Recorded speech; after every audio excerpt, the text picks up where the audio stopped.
الحمد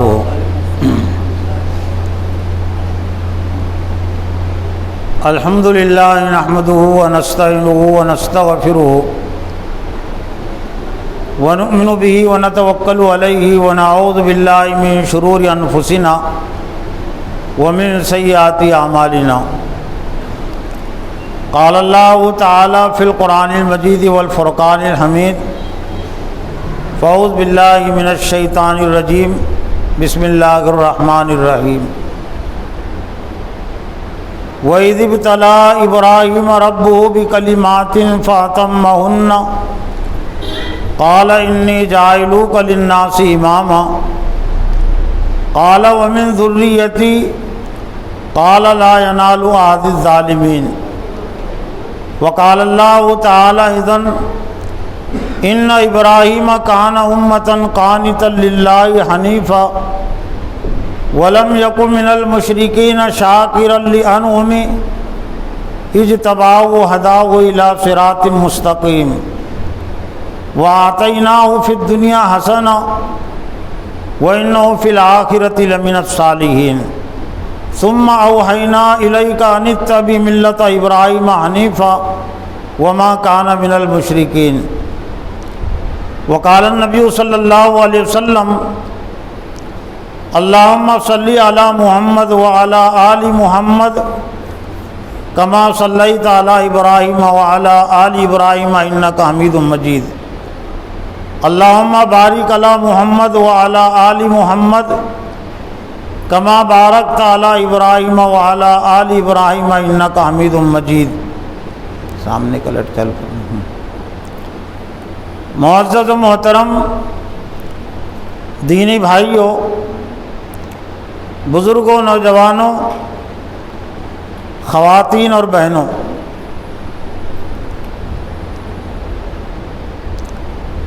آپ اچھی طرح جانتے ہیں کہ اس وقت ہم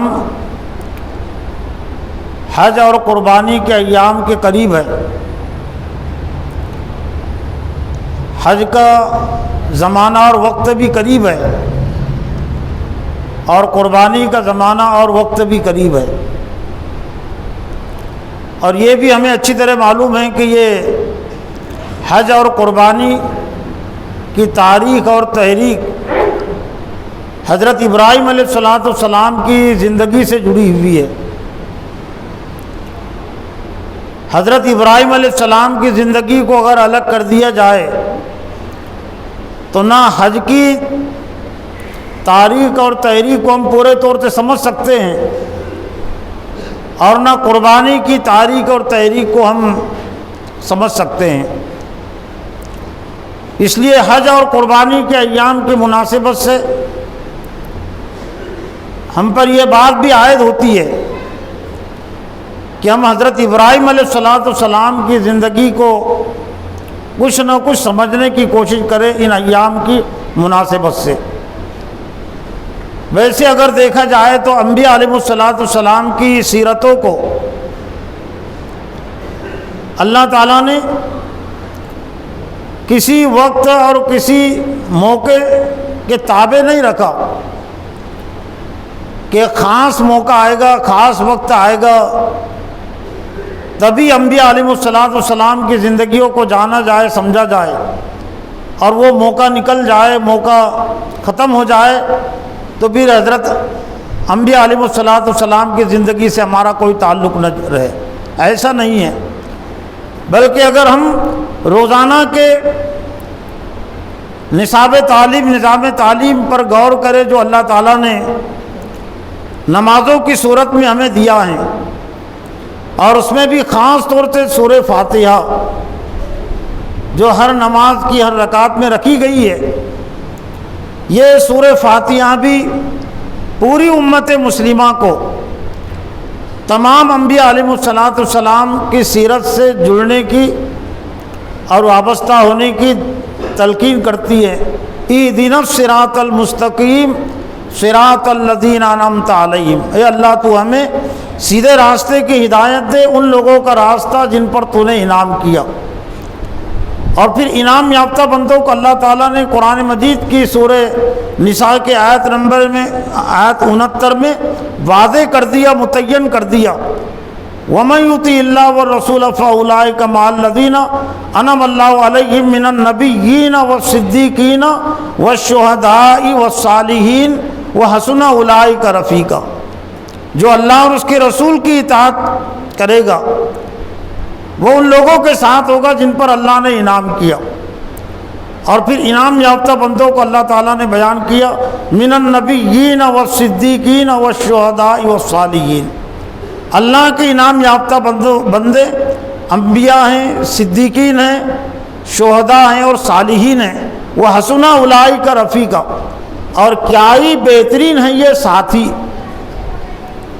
یعنی اگر کسی کو ساتھی بنایا جا سکتا ہے، دوست بنایا جا سکتا ہے، اتباع کے لائق بنایا جا سکتا ہے، تو یہ 4 قسم کی شخصیات، 4 قسم کے افراد ہی ہو سکتے ہیں۔ اب انعام یافتہ بندوں کے راستے پر چلنے کم ہر نماز میں اقرار کرتے ہیں، عہد بھی کرتے، وعدہ بھی کرتے اللہ کے گھر میں کھڑے ہو کر۔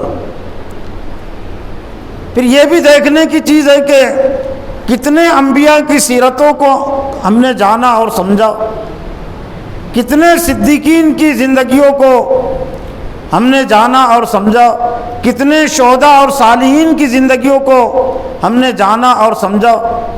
اتباع تو آگے کی چیز ہے، جاننے کے بعد اور علم کے بعد ہی عمل کا مرحلہ آتا ہے۔ تو ہم یہ نہ سمجھے کہ حضرت ابراہیم علیہ السلام کی زندگی کو جاننا یہ صرف ایک علمی پہلو ہے، یہ صرف تاریخی پہلو ہے، اور یہ صرف حج اور اس کی قربانی کے ایام سے مناسبت سے یہ تذکرہ ہیں۔ روزانہ کے 5 اوقات کے اجتماعات کی یہ دعوت ہے، ہر نماز کی دعوت ہے۔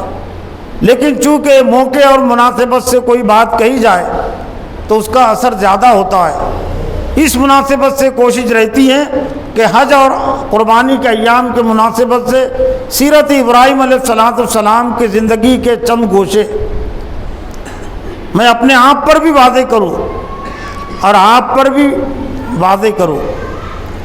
حضرت ابراہیم علیہ السلام کی زندگی ویسے تقریباً 1 صدی پر مشتمل ہے، 100 سال پر پھیلی ہوئی ہے۔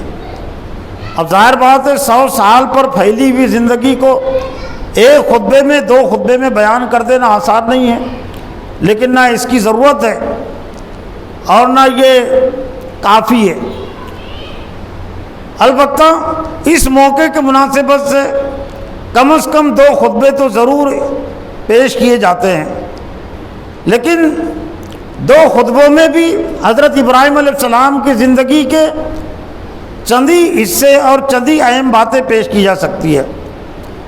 ایک طالب علم کی حیثیت سے اگر ہم حضرت ابراہیم علیہ السلام کی زندگی کو سمجھنے کی کوشش کریں، اور میں قرآن کے ذریعے سے اس کو سمجھنے کی کوشش کرتا ہوں، کچھ سمجھانے کی بھی کوشش کرتا ہوں، تو جو عنوانات اور موضوعات بنتے ہیں حضرت ابراہیم علیہ السلام کی سیرت کے، وہ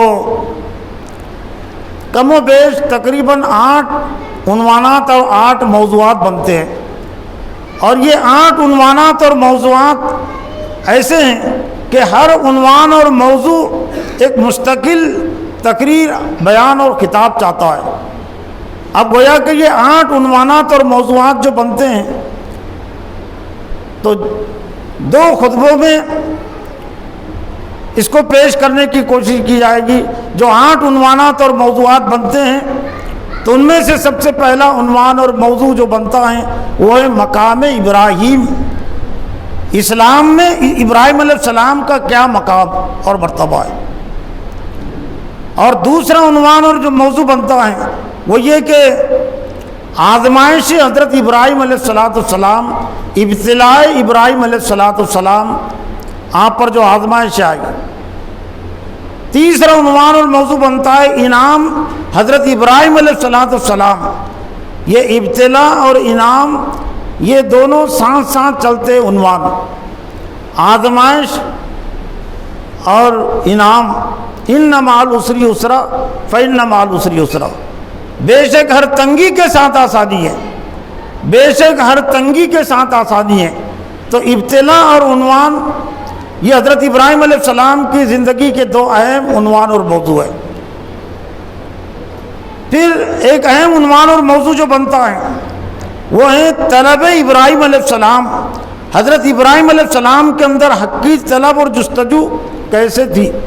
آپ کی زندگی کا جو آغاز ہے ایک طرح سے وہ حق کی طلب اور جستجو سے ہوتا ہے، جیسے آپ نے ہوش سنبھالا، اور اس کے بعد کا جو عنوان اور موضوع بنتا ہے وہ ہے قبول حق۔ طلب حق اور قبول حق دونوں آپس میں جڑی ہوئی چیزیں ہیں۔ حق کی طلب اور جستجو یہ بھی ایک انسان پر لازم اور ضروری ہے، اور جب اس پر حق واضح ہو جائے تو اس کو قبول کرنا یہ بھی اس کی ایک اہم ذمہ داری ہے۔ اور جس نے حق کو قبول کر لیا اس کی ذمہ داری ختم نہیں ہوتی، وہ ہے دعوت حق۔ جو کچھ حق ہم پر واضح ہوا اور ہم نے قبول کیا، ابراہیم علیہ السلام پر جو کچھ حق واضح ہوا انہوں نے قبول کیا اور فوراً اس کی دعوت بھی دی۔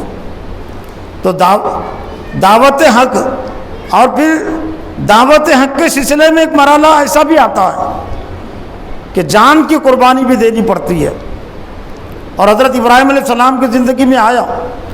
آگ میں ڈالے جانے کا واقعہ یہ صرف آگ میں ڈالے جانے کا واقعہ نہیں ہے نا، جان دینے کا واقعہ آئیے۔ جان لینے کے لیے، مارنے کے لیے، ہلاک کرنے کے لیے نمرود نے اور پوری قوم نے آپ کو آگ میں ڈالا تھا، وہ آگ نہیں جلا سکی، وہ اور بات ہے، وہ دوسری بات ہے، لیکن ڈالا تو گیا تھا آپ کو مارنے کے لیے، ہلاک کرنے کے لیے۔ تو اپنی جان کی قربانی پیش کرنا یعنی فدائے حق بھی ہم کہہ سکتے ہیں، حق پر اپنے آپ کو فدا کر دینا، نثار کر دینا۔ لیکن ابتلاء ابراہیم علیہ السلام یہاں پر ختم نہیں ہوتی۔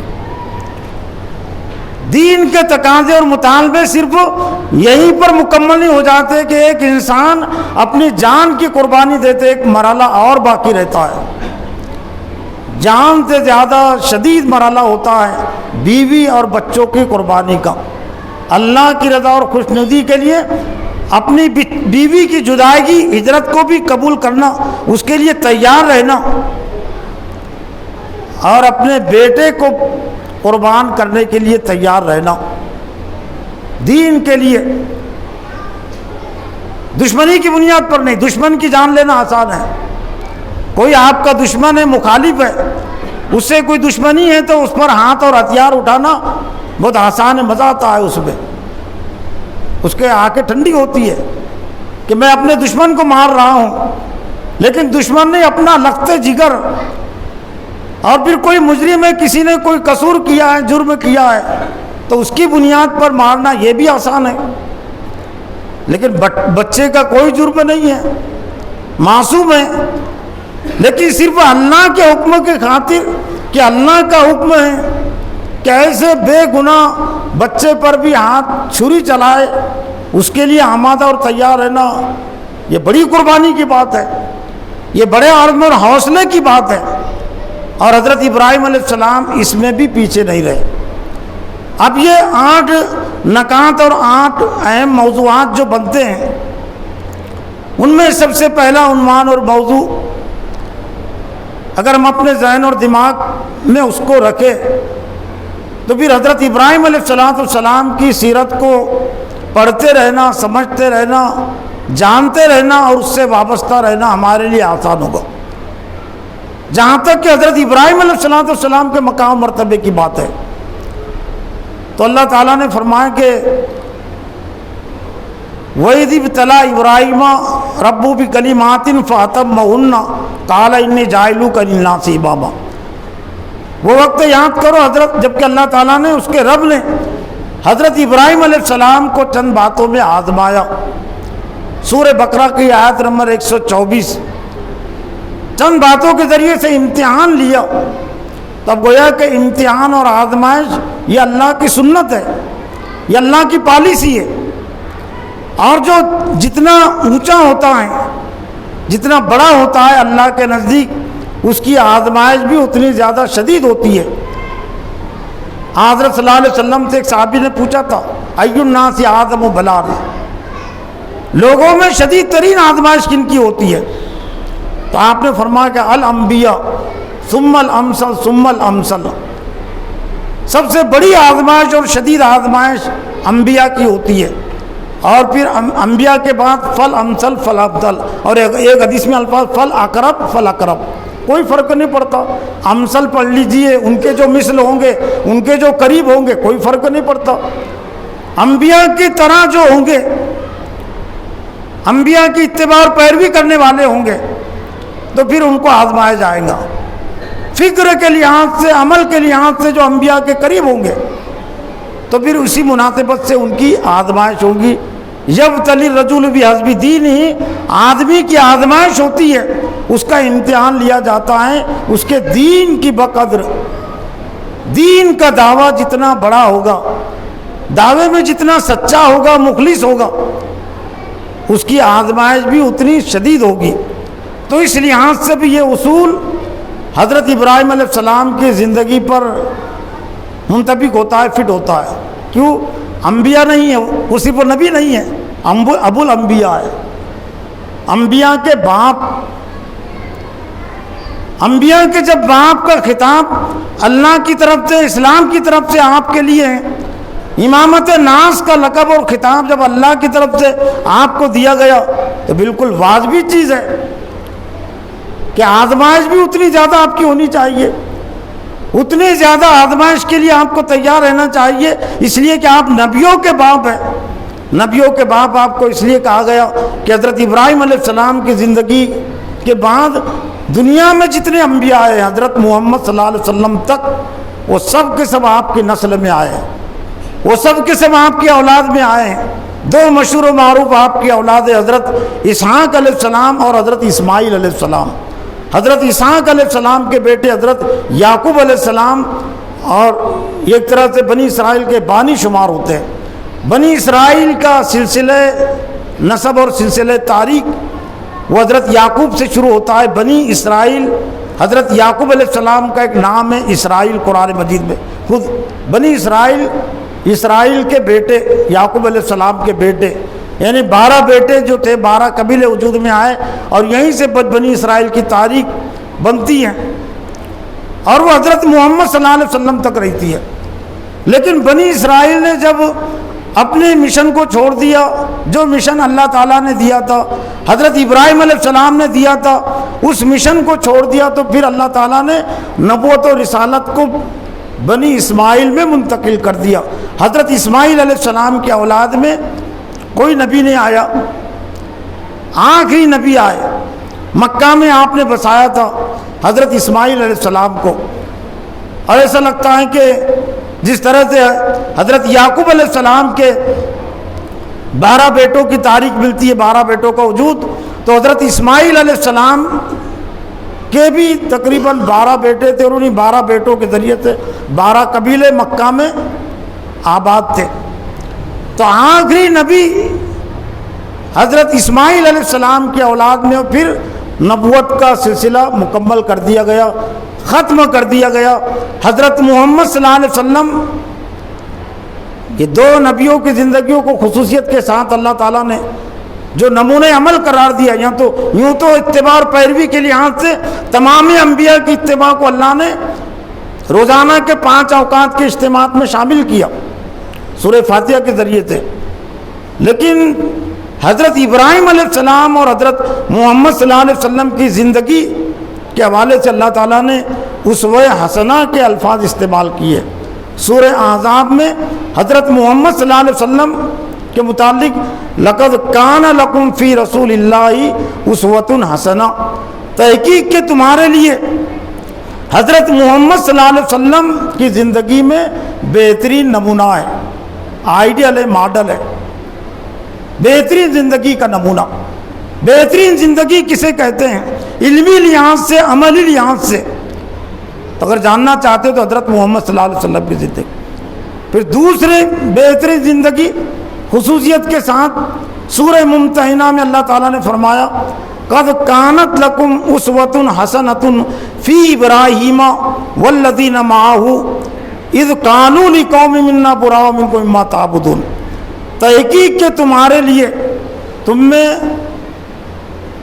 لیے میں سبھی شامل ہے۔ حضرت صلی اللہ علیہ وسلم کے دور میں جو اہل ایمان تھے اولین طور پر یقیناً وہ مخاطب تھے، اور پھر قیامت تک جتنے لوگ آئیں گے جن میں ہم بھی ہیں اور ہمارے بعد جتنے آئیں گے وہ سب کے سب قد کانت لکم، تمہارے لیے اے ایمان والو تمہارے لیے اسوۃ حسنۃ فی ابراہیم، بہترین نمونہ ہے حضرت ابراہیم علیہ السلام کی زندگی میں۔ لیکن نمونے کو جانے بغیر ہم اپنی زندگی کی کیسے تشکیل کر سکتے ہیں، تعمیر کیسے کر سکتے ہیں؟ مثال سے آپ سمجھ سکتے ہیں کہ ایک انجینئر نے ایک نمونہ بنایا مسجد کا، مدرسے کا، مکان کا، اور مستریوں سے کہا گیا کہ یہ نمونہ ہے لیکن اس کو میرے جیب میں ہے یہ، اور آخر تک میرے جیب میں رہے گا، میں کھول کر دکھانا نہیں چاہتا، لیکن یہ بنے ہوئے نمونے کے مطابق آپ کو مسجد بنانی ہے، مدرسہ بنانا ہے، مکان بنانا ہے۔ ماہر سے ماہر کاریگر ہوگا، وہ جواب دے دے گا کہ میرے بس میں نہیں۔ اگر آپ یہ چاہتے ہیں کہ میں نمونے کے مطابق بناؤں تعمیر، تو سب سے پہلے آپ مجھے نمونہ دکھائے، نمونہ آپ دکھائے پہلے مجھے، میں اس کو سامنے رکھ کر پھر تعمیر کروں گا۔ لیکن یہ فن ہمارے پاس ہے، بغیر نمونے کو دیکھے ہوئے اس کے مطابق زندگی گزارنا، یہ امت مسلمہ کے افراد نے فن سیکھا ہے، ہنر سیکھا ہے کہ اسلام کو نہیں جانتے ہوئے بھی اسلام پر عمل کرنا، انبیاء علیہ السلام کو نہیں جانتے ہوئے بھی انبیاء علیہ السلام کی اتباع اور پیروی کا دعویٰ، قرآن کو نہیں جانتے ہوئے بھی قرآن کی اتباع اور پیروی کا دعویٰ، یہ فن کسی اور دنیا میں کسی اور شخص نے نہیں سیکھا، یہ فن ہم نے سیکھا ہے۔ حضور صلی اللہ علیہ وسلم کی زندگی کو نہیں جانتے ہوئے بھی آپ کی اتباع اور پیروی کا دعویٰ، یہ فن امت مسلمہ کے پاس ہے، عام لوگوں کے پاس، خاص لوگوں کی بات نہیں، لیکن عام لوگ یہ دعویٰ کرتے ہیں کہ انبیاء علیہ السلام کے طریقے کی اتباع اور پیروی کر رہے ہیں، ہم قرآن کے پیچھے چل رہے ہیں، ہم حدیث کے مطابق زندگی گزار رہے ہیں۔ تو یہ وقت کے بہلاوے کی چیز ہو سکتی ہے۔ حقیقت یہ ہے کہ دیکھے بغیر، سمجھے بغیر، جانے بغیر کسی چیز کی اتباع اور پیروی کا دعویٰ یہ جھوٹا دعویٰ ہے، یہ اس کی مکاری ہو سکتی ہے، اس کی دھوکہ دہی ہو سکتی ہے، یا اس کے دل کا بہلاوا ہو سکتا ہے، جس میں آج بہت سارے مسلمان مبتلا ہیں۔ تو جب حضرت ابراہیم علیہ السلام کی زندگی کو ہمارے لیے نمونہ عمل قرار دیا گیا، ماڈل بنایا گیا، نقشہ ہمارے لیے دیا گیا کہ اس نقشے میں اب رنگ بھرنا ہے، حج اور قربانی میں بھی اگر علمی لحاظ سے، عملی لحاظ سے اگر رنگ بھرا جا سکتا ہے تو سیرت ابراہیم کے ذریعے سے بھرا جا سکتا ہے۔ تو حج اور قربانی کا عمل بھی ایک طرح سے اس لیے اللہ تعالیٰ نے جاری کیا ہے کہ ہم سیرت ابراہیم میں رنگ بھرنے کی کوشش کریں، علمی لحاظ سے پہلے رنگ بھرے اور پھر عملی لحاظ سے رنگ بھرنے کی کوشش کرے۔ آغاز کہاں سے ہوا؟ حضرت ابراہیم علیہ السلام کا آغاز جہاں سے ہوا، وہ آغاز کو اگر ہم اپنے ذہن اور دماغ میں رکھے تو جو مشکلات اور پریشانیاں حضرت ابراہیم علیہ السلام کی زندگی کی اتباع اور پیروی سے جڑی ہوئی ہے، یا اسلام کی اتباع اور پیروی سے جڑی ہوئی ہے، تو وہ ہلکی ہو جائیں گی۔ ہلکی کیسے ہوگی؟ حضرت ابراہیم علیہ السلام نے جب ہوش سنبھالا، حضرت ابراہیم علیہ السلام جب دنیا میں پیدا ہوئے، ایک بھی مسلمان نہیں تھا، اور یہ صرف عراق کی بات نہیں، عراق کے شہر ار میں آپ پیدا ہوئے، یہ صرف عراق کے شہر ار کی بات نہیں ہے، دنیا میں جہاں کہیں بھی آبادی تھی، انسانی آبادی میں ایک بھی مسلمان نہیں تھا۔ ایک لحاظ سے بات ذرا مشکل ہے، لیکن دوسرے لحاظ سے آسان ہے۔ آسان اس لحاظ سے کہ دنیا میں ایک بھی مسلمان نہیں، لیکن اس کے باوجود 100 سال تک نہ آذر آپ کا بال بیکا کر سکا، نہ قوم آپ کا بال بیکا کر سکی، نہ نمرود کی حکومت آپ کا بال بیکا کر سکی۔ تو بڑی بات ہے نا یہ بھی۔ ہم صرف آزمائش و آزموں کو تذکرہ کرتے یقیناً کرنا چاہیے، لیکن آزمائش کے ساتھ اللہ تعالیٰ نے جو انعام رکھا ہے وہ انعام کو بھی ہم نہ بھولیں، وہ انعام کو بھی سامنے رکھے۔ ساتھ ساتھ چلتی ہے چیزیں، ایک بھی دنیا میں مسلمان نہیں تو کتنا مشکل کام تھا، بہت مشکل کام تھا، لیکن آسان کام تھا، آسان ہو گیا۔ اور ذرا ہم اپنا احتساب اور جائزہ لیں، صرف ہندوستان میں 20 کروڑ، کوئی دعویٰ کرتا ہے کہ 25 کروڑ، 15 کروڑ، 20 کروڑ، لیکن بہرحال کروڑوں کی تعداد میں تو ہے۔ دنیا میں ارب سے زیادہ ہیں، لیکن پھر بھی ہم رونا رو رہے ہیں کہ کام کیسے کریں، حالات اجازت ہی نہیں دیتے، حالات شدید ہیں۔ کروڑوں کی تعداد میں جہاں مسلمان ہیں، ہر بستی بستی میں مسلمان ہیں، کیا اللہ تعالیٰ پوچھے گا نہیں ہم سے کہ میں نے قد کانت لکم اسوۃ حسنۃ فی ابراہیم کی بات کہی تھی قرآن مجید میں کہ تمہارے لیے حضرت ابراہیم علیہ السلام کی زندگی میں بہترین نمونہ ہے، اور ان کی زندگی کے حالات بھی تمہارے سامنے تھے، کہاں سے ان کی زندگی کا آغاز ہوا ہے۔ اور ہماری نسبت ابراہیمی ہے، ابراہیمی کہتے ہیں ابراہیم علیہ السلام کے ماننے والے کو، ہماری نسبت محمدی بھی ہے، محمد صلی اللہ علیہ وسلم کے ماننے والوں کو کہتے ہیں محمدی، یہ آئے نسبتی ہوتی ہے۔ دہلی میں کوئی رہتا اس کو دہلوی کہتے ہیں، حیدرآباد میں رہتا اس کو حیدرآبادی کہتے ہیں، اورنگ آباد میں رہتا اس کو اورنگ آبادی کہتے ہیں، بھارت میں رہتا کو بھارتی کہتے ہیں۔ ہماری اصل نسبت وہ ابراہیمی ہے، وہ اسلامی ہے۔ علامہ اقبال نے ایک شعر میں کہا توحید کی طاقت کی اہمیت میں، بازو تیرا توحید کی قوت سے قوی ہے، اسلام تیرا دیس ہے تو مصطفی ہے، مصطفیٰ سے مصطفی۔ حضرت محمد صلی اللہ علیہ وسلم کا یہ لقب ہے، چنے ہوئے منتخب، اسلام تیرا دیس ہے تو مصطفی ہے۔ ہمارا اصل جو ملک ہے وہ اسلام ہے، اور ہماری جو اصل نسبت مصطفی ہے وہ محمدی ابراہیمی ہے۔ براہیمی نظر پیدا مگر مشکل سے ہوتی ہے۔ علامہ اقبال نے امت کو تلقین کی، براہیمی نظر پیدا کرو اپنے اندر، براہیمی سوچ اپنے اندر پیدا کرو، لیکن ذرا مشکل سے ہوتی ہے۔ براہیمی نظر پیدا مگر مشکل سے ہوتی ہے، ہوس چھپ چھپ کے سینوں میں بنا لیتی ہے تصویریں۔ ہاں ہوس اگر ہے، دنیا کی حرص اور ہوس ہے، زندگی میں زیادہ رہنے کی حرص اور ہوس ہے، تو پھر براہیمی نظر پیدا نہیں ہو سکتی۔ اپنے آپ کو ہر وقت قربان ہونے کے لیے تیار کر دینا، تیار رہنا، موت کے لیے تیار رہنا ہر وقت، تو موت دور بھاگتی ہے، موت ان سے زیادہ قریب آتی ہے، ان کے قریب ہوتی ہے جو موت سے ڈرتے ہیں۔ جو موت سے نہیں ڈرتے تو موت ان سے بھاگتی ہے۔ یہ افغانستان چھوڑ کر جو بھاگے ہیں تو بہت سارے جنرل نامہ نگاروں نے ان سے انٹرویو لیے ہیں، بڑے بڑے سپہ سالاروں تھے ان کے جو تھے جنرل، تو ایک بات انہوں نے مشترک پیش کی ہے کہ دراصل ہمارا سابقہ اور ہمارا مقابلہ ان لوگوں سے تھا جو موت سے محبت رکھتے تھے، جو مرنا چاہتے تھے، جو مرنے کی آرزو اور تمنا میں رہتے تھے۔ ہمارا سابقہ ایسے لوگوں سے پڑ گیا، جبکہ ہم ان کو شکست دیتے، ان کو مارتے جو موت سے ڈرتے ہیں۔ بڑی بات انہوں نے کہی ہے، لیکن سچی بات کہی ہے۔ ایسے لوگوں سے جو ہمارا سابقہ ہے، تو ان کا ہم ہی کیا، دنیا کا کوئی لشکر ایسی فوج کو اور ایسے گروہ کو شکست نہیں دے سکتا جو موت کی آرزو اور تمنا میں جیتا ہے اور اس کو کامیابی سمجھتا ہے۔ تو ایسے لوگوں کو دنیا کی کوئی فوج اور کوئی لشکر شکست نہیں دے سکتا۔ اسرائیل کے ایک جنرل نے بھی یہی بات کہی تھی جب اس سے پوچھا گیا تھا کہ اس چھوٹی سی تنظیم حماس، لیکن اتنے سالوں سے تم اس کو ختم نہیں کر سکے۔ انہوں نے کہا کہ ختم ہم ان لوگوں کو کرتے ہیں جو ختم ہونے سے ڈرتے ہیں، موت سے ڈرتے ہیں، تو ان کو ہم ڈراتے ہیں۔ عرب حکمراں موت سے ڈرتے، ہم نے ان کو ڈرا دیا، لیکن یہ حماس کے جو جیانے ہیں یہ مرنے سے نہیں ڈرتے، یہ مرنے کے لیے تیار رہتے ہیں، اس لیے ہم ان کو شکست نہیں دے سکتے۔ جب تک 12 صدیوں تک امت مسلمہ میں یہ صفت تھی، یہ خصوصیت تھی، تو 12 صدیوں تک اللہ تعالیٰ نے دنیا میں ان کو قائد بنایا تھا، امام بنایا تھا، اور دوسری قومیں ان سے ڈرتی تھی۔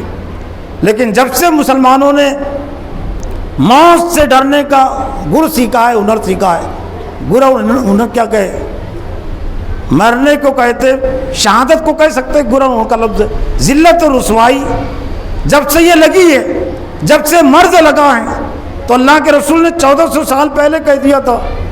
وہ حدیث مشہور معروف ہے جو درس حدیث میں 12 پڑھی بھی جاتی ہیں کہ ایک وقت آئے گا کہ دوسری قومیں تم پر ٹوٹ پڑے گی، جیسا کہ بھوکے دسترخوان پر ٹوٹ پڑتے پوچھا گیا تھا کہ کیا ہماری تعداد کم ہوگی، کہا کہ تعداد کم نہیں ہو، بلن تم کثیرن، تم اس وقت کثیر ہوں گے، بہت زیادہ ہوں گے، لیکن تم کو وہن لگ جائے گا۔ ومل وہن، اے اللہ کے رسول وہن کسے کہتے ہیں؟ حب الدنیا و کراہیت الموت، 2 اور 2 4 جسے کہتے تھے، وہ بات ہو گئی نا۔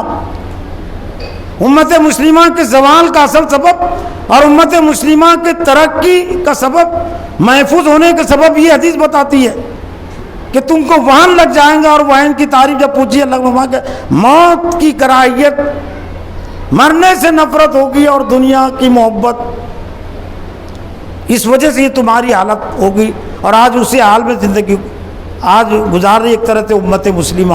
حضرت ابراہیم علیہ السلام نے جب ہوش سنبھالا تو حضرت ابراہیم علیہ السلام کی زندگی کا جو سب سے پہلا سبق ہے جو ہمیں ملتا ہے اور لینا چاہیے، وہ ہے طلب حق کا، حق کی طلب اور جستجو اپنے اندر پیدا کرنا، دعوت قبول اور دعوت دینا، یہ تو آگے کی چیزیں۔ آج ایک شیطان نے ذہن اور دماغوں میں بات یہ بھی ڈال دی کہ عمل کرنا، دعوت دینا، اسلام کہتے کس کو ہیں؟ عمل کرنے کا نام اسلام ہے، دعوت دینے کا نام اسلام۔ بات کی ہے یہ چیز، اسلام پہلے علم کا نام ہے، بعد میں عمل کا نام ہے، تیسرے نمبر پر ہے دعوت۔ اور دنیا کے تمام شعبوں میں یہ بات ہے۔ دیکھیے صرف اب اسلامی اور دینی نقطہ نظر سے ہم نے اس کو نظر انداز کر دیا، علم کی طاقت اور قوت کو، علم کی اہمیت کو، اور دوسرے تمام شعبوں میں ہمارے پاس یہ ترتیب ہے جو صحیح ترتیب ہے۔ ڈاکٹری کا آغاز کہاں سے ہوتا ہے؟ اگر کوئی کہے کہ ڈاکٹری کا آغاز انجیکشن دینے سے ہوتا ہے، اس نے صحیح جواب نہیں دیا۔ ڈاکٹری کا آغاز دوا کھانے سے نہیں ہوتا، ڈاکٹری کا آغاز اس کے علم سے ہوتا ہے جو کالج میں پڑھائی ہوتی ہے۔ وکالت کا آغاز اگر کسی نے کہہ دیا کہ وکالت کا آغاز مقدموں کے لڑنے سے ہوتا ہے، صحیح جواب نہیں دیا، غلط جواب دیا۔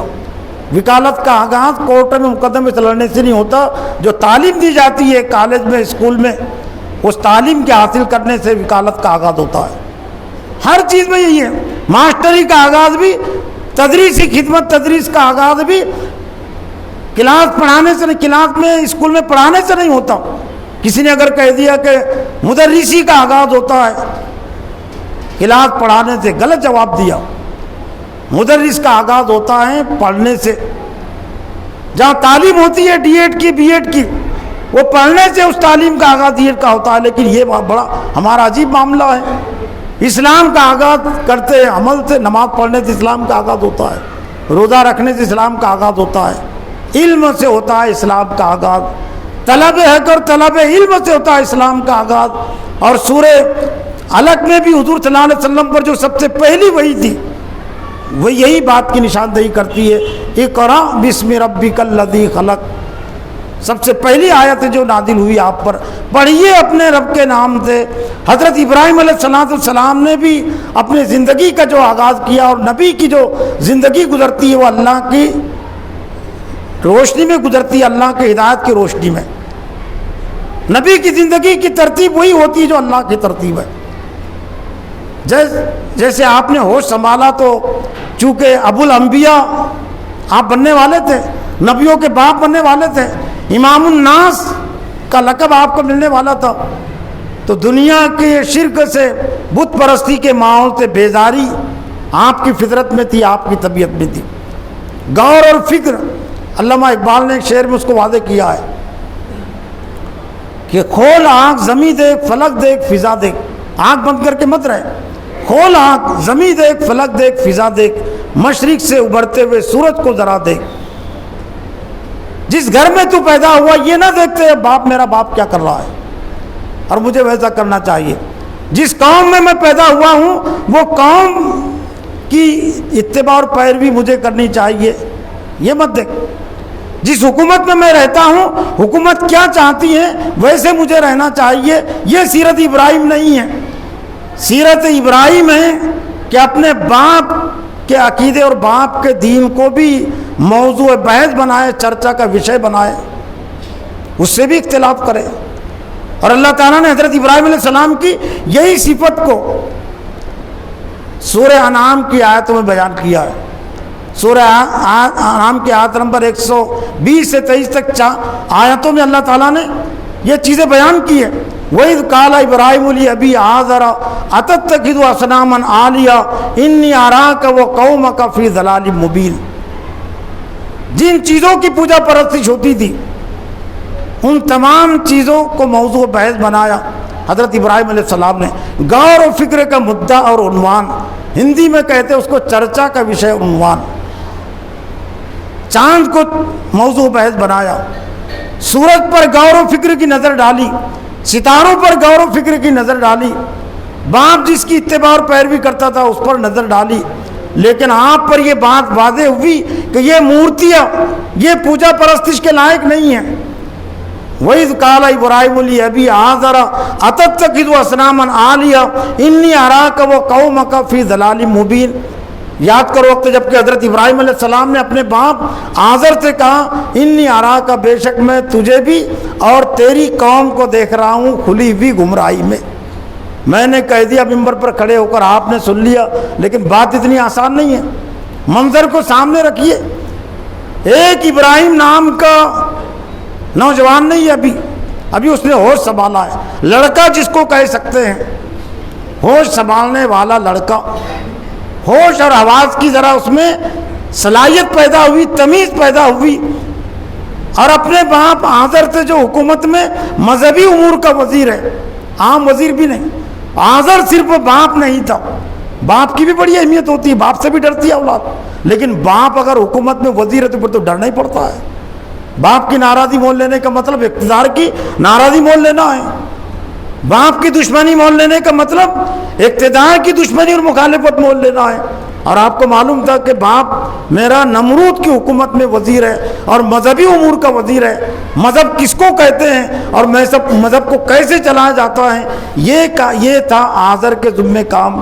یعنی گویا کہ دنیا میں دعوت کے سلسلے میں جتنی رکاوٹیں آ سکتی ہے, زیادہ سے زیادہ اتنی آ سکتی نا کہ باپ دشمن ہے, باپ مخالف ہے, اقتدار دشمن اور مخالف ہے.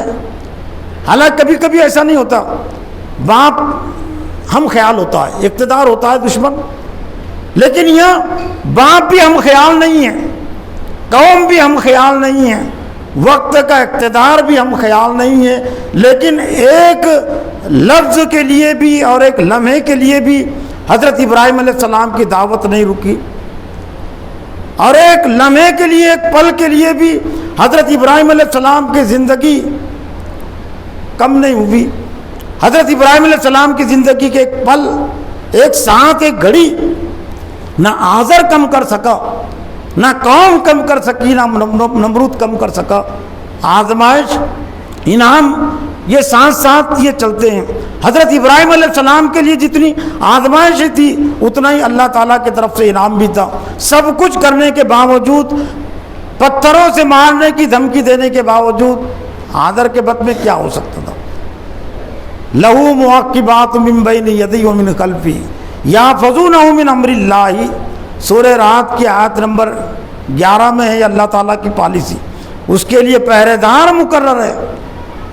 اس سے پہلے تذکرہ تھا, پہلے انما انت منذر, اے اللہ کے رسول آپ ڈرانے والے بنا کر, لکل قوم ہاد, ہم نے ہر قوم کے لیے ایک ہادی بنایا ہے.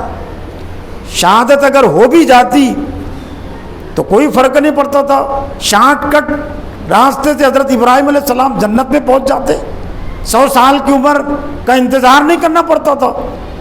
اللہ کے دین پر عمل کرتے ہوئے, پہنچاتے ہوئے کوئی شہید ہوتا ہے تو شارٹ کٹ راستہ ہے جنت میں جانے کا.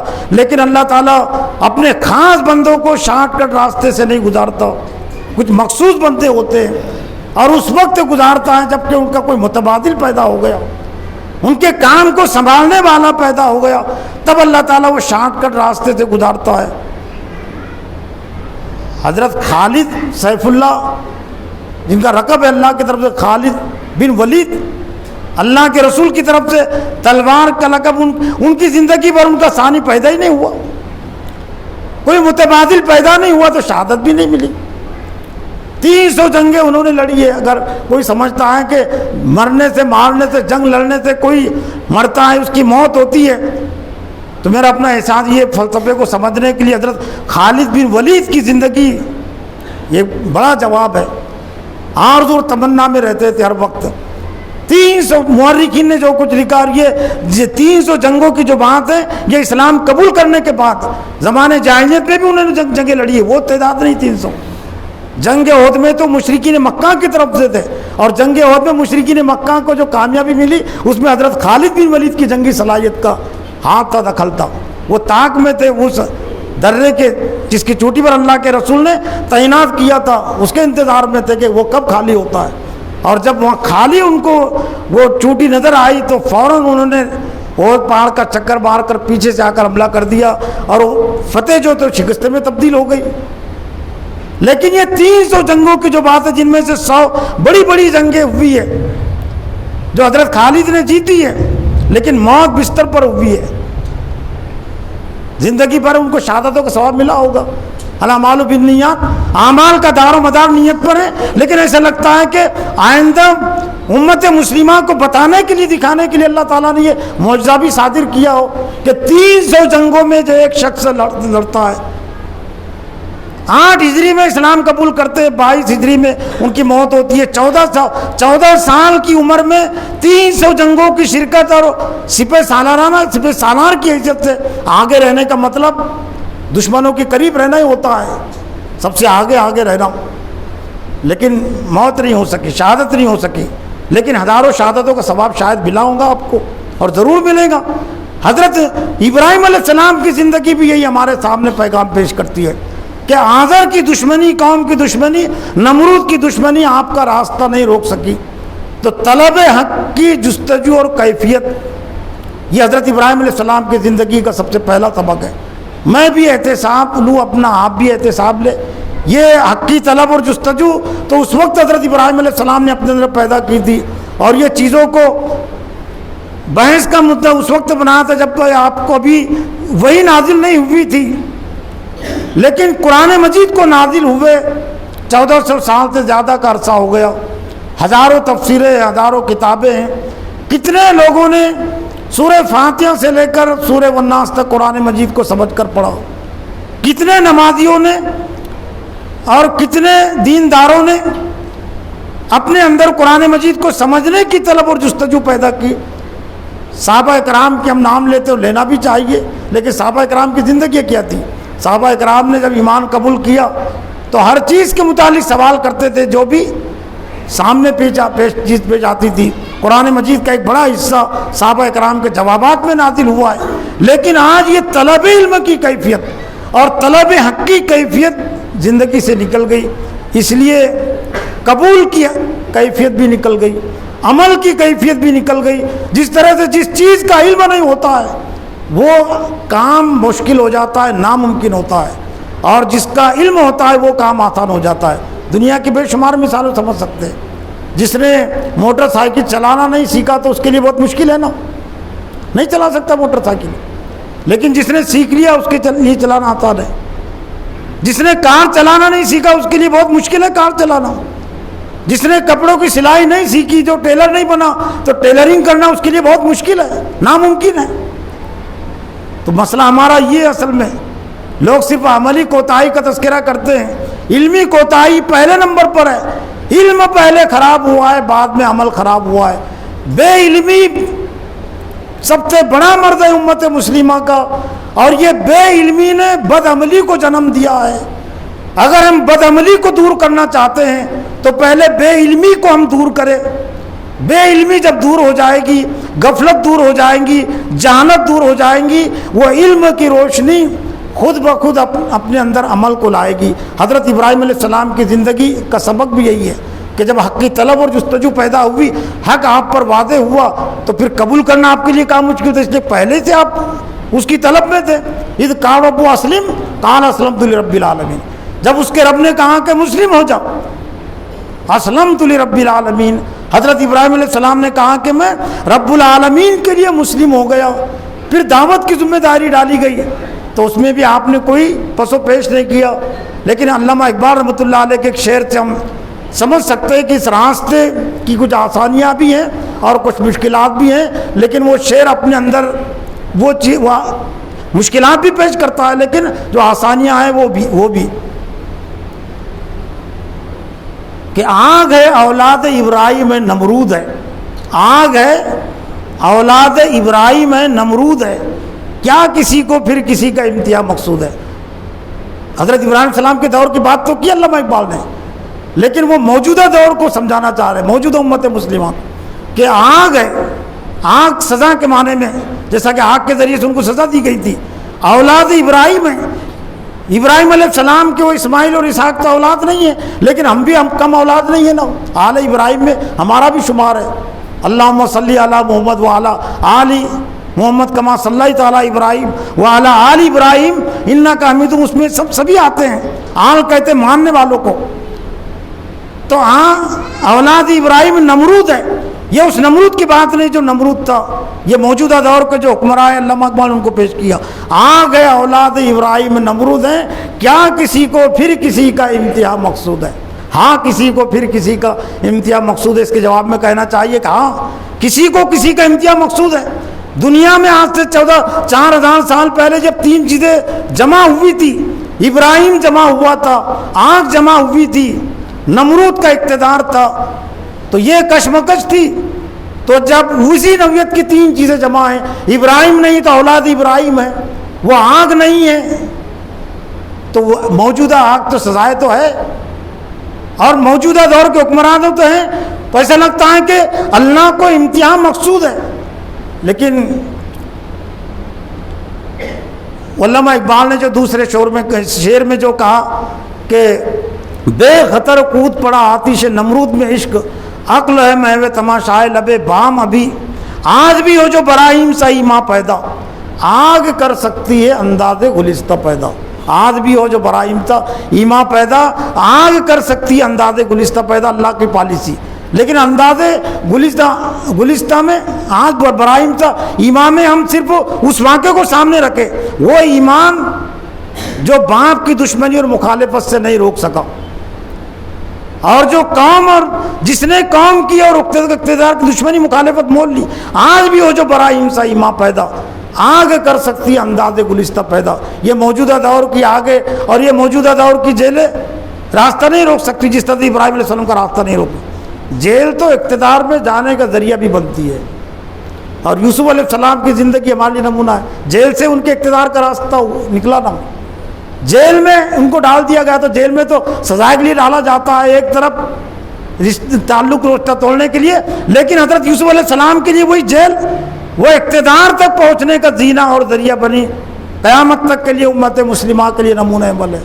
تمام انبیاء علیہ السلام کی زندگیوں کی اتباع اور پیروی اللہ تعالیٰ نے یوں ہی نہیں قرار دی، جہاں یہ آزمائشوں کی تاریخ اور تحریک ہمارے سامنے پیش کرتی ہے، تو بے شمار اللہ کے انعامات کی آسانیوں کی تاریخ اور تحریک انبیاء علیہ السلام کی زندگی، حضرت ابراہیم علیہ السلام کی زندگی ہمارے سامنے پیش کرتی ہے۔ اللہ سے دعا ہے کہ اللہ تعالیٰ مجھے بھی اور آپ کو بھی حضرت ابراہیم علیہ السلام کی زندگی سے اپنا علمی اور عملی تعلق جوڑنے کی توفیق عطا فرمائے۔ وآخر دعوانا الحمد للہ رب العالمین۔